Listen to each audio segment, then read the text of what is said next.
9:30. The Radio Wammo Breakfast. Kiwi. Joining me now on the show, it's Jules Clancy back from the stonesoup.com to talk minimalist home cooking and freezing food today. Hello to you, Jules.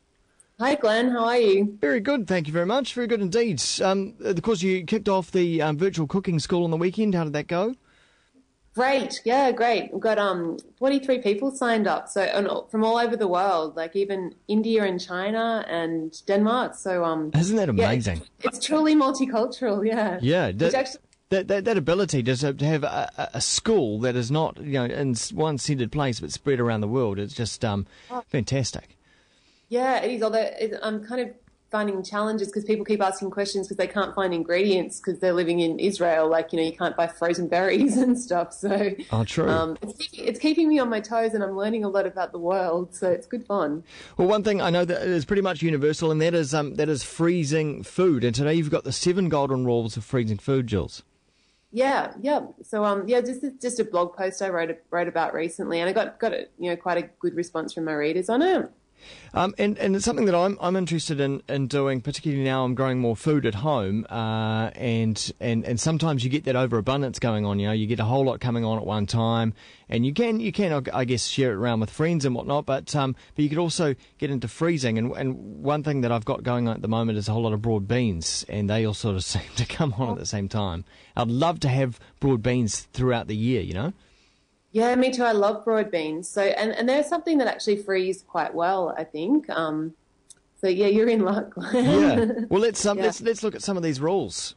Yeah. So the first thing is kind of most important from a food safety perspective is to not refreeze any raw food. So when you're freezing food, it doesn't actually kill bacteria and spoilage, kind of microorganisms. It just slows them right down so they can hardly grow. Right. But as soon as they get warm again, they can start to grow quite actively. So it's kind of just a good food safety rule of thumb is to, once something's been frozen, don't refreeze it unless you've cooked it, because that'll kill everything and take your bacteria levels right back down to zero or to very low again. Okay.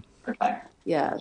So that's that kind of takes in rules number 1 and rules number 2, that it's okay to thaw food, cook it, and then freeze it again. Yeah, because you often it's like an old wives' tale, perhaps. I don't know, but you're always told that if you thaw something out, never refreeze. But that's not always the case.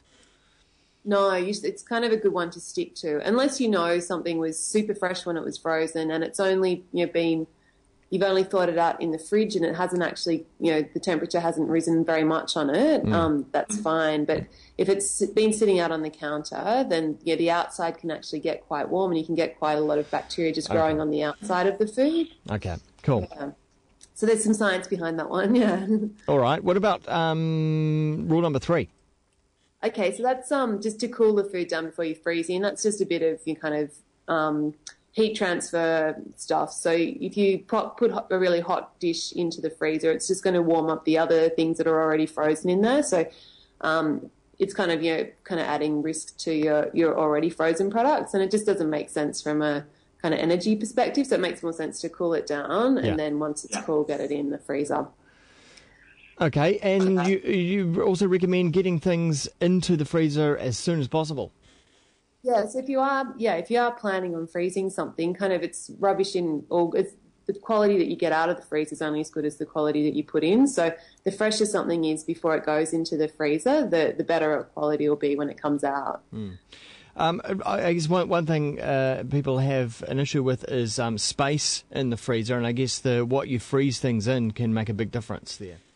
Yeah, absolutely. So, there's 2 kind of parts to choosing the right containers. One is to kind of get maximum space, but the other is just to make sure that you've got a good barrier. So if you would have had stuff that's you've got out of the freezer and it's got freezer burn on it, and you can kind of see all little ice crystals and stuff, and it doesn't look that nice. Yeah.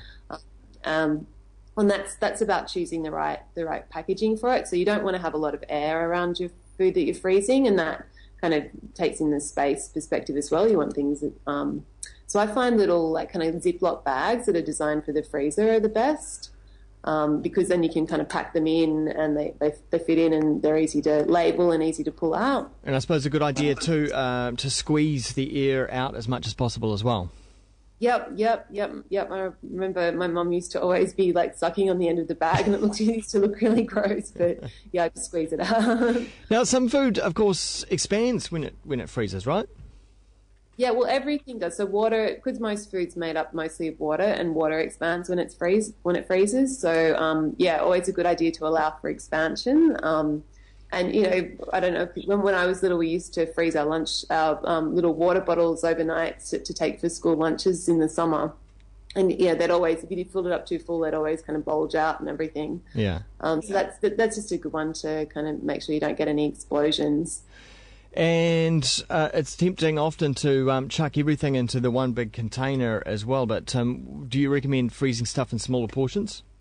Yeah, absolutely, because then you can just pull it out as you need it, and you kind of don't have to have that whole, I've got to defrost this whole, and it defrosts a lot quicker if it's in smaller portions, so that's kind of a really good reason to do it. And what about specifically in my case with the fresh boiled beans straight off the plants themselves? I want to get them into the freezer as soon as possible. Do I need to do anything before I just chuck them straight in? Yeah, so for broad beans, you'd want to peel them, pod them first, and just because, you know, those pods take up so much space, you know, when you're peeling your broad beans, and you get start off with this big pile of broad beans, and you get this tiny little pile of beans. Yeah.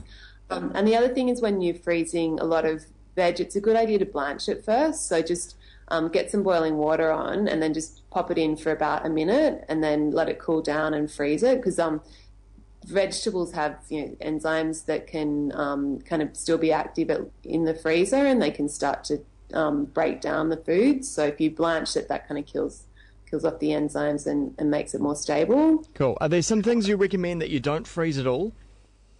Yeah, absolutely. So whole eggs aren't a great idea, because that's a big expansion thing. They'll crack. So they're, yeah, definitely not. But if you do want to freeze eggs, you know, pop them in, crack them, pop them in a little bag. I always freeze, you know, when I've made a custard and I've got leftover egg whites, I always freeze those, and then you've got them in the freezer for when you need it, when you want to make a pavlova, say. The other biggie is high moisture fruit and veg. So, and that's to do with the expansion again. So like something like celery, if you think about that, it's so wet and you put it in the freezer, it's just going to expand. All the cell walls break down. So then when you defrost it out, it just goes all mushy. So yeah, unless you're happy with mushy celery, of course, that's a good thing. And then kind of any kind of egg-based sauces or a mayonnaise, so something that's an emulsion where you're using eggs to kind of keep kind of fat and water in suspension. That when you freeze, it kind of decreases the ability of the eggs to keep that going. So things will curdle if you freeze them. And most dairy products aren't that great in the freezer, although I do freeze milk and butter, but, you know, kind of cream, I've frozen cream before and we pull it out and it's curdled, and yogurt doesn't go very well in the freezer either. And where do you sit with freezing garlic?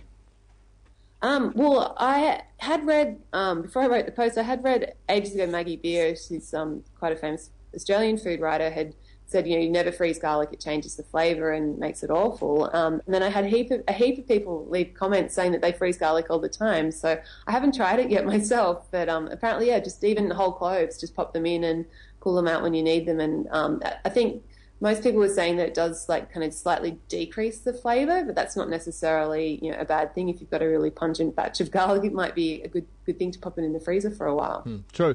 And Jules, finally, can you whip through a quick recipe that you've got for a frozen pea salad? 5 ingredients and cooked only in 10 minutes. Yep.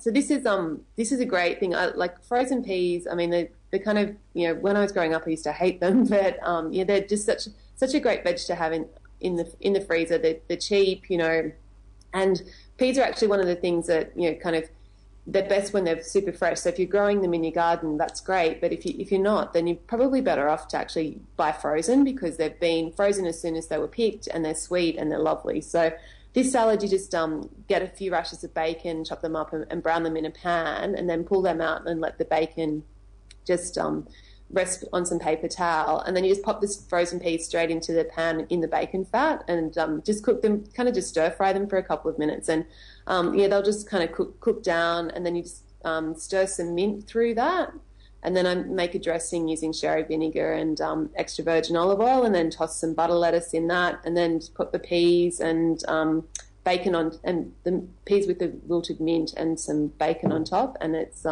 seriously good lunch. I highly recommend.